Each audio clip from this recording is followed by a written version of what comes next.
Is 2v8 mode killer or survivor sided? Right off the bat, 2 versus 8 sounds unfair, but there are other factors to consider.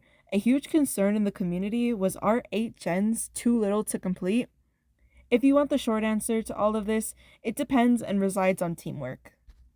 For killers, their win is heavily reliant on communication, thus, voice chat is the most powerful tool.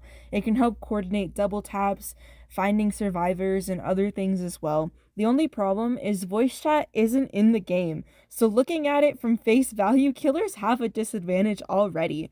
The DBD devs try to mend this by giving killers aura advantages, but it just doesn't beat the good old voice chat. Now, let's say killers have voice chat. Does that guarantee them the win? Of course not. Killers must now work together as much as possible. If they don't, then they must rely on the survivor's mistakes. After all of that, it seems situational, which it is. On base level of the game, survivors have it good.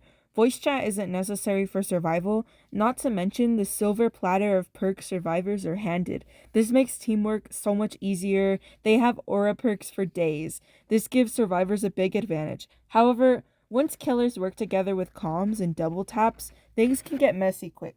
Gens start to become less of a priority when everyone is on hook or injured. This slows gens fast. I also want to talk about endgame. First off, hatch. 3 spawns, 2 killers, 2 survivors. Seems unfair, and that ratio is even off for normal mode, but this heavily relies on chance. It could go either way for survivors or killers. Gate is admittedly survivor sided. There's 3 gates and only 2 killers, and that isn't the reason though. Normal mode has the same idea of there being one more gate than killers. The killer must do well predicting which gate to go to and leaves the killer at a disadvantage, but it's the same for normal mode. At the end of the game, the only way to ensure an 8-kill game is to never let gates power and take the chance with hatch, obviously. To make endgame go your way, the less survivors the better. Again, obvious.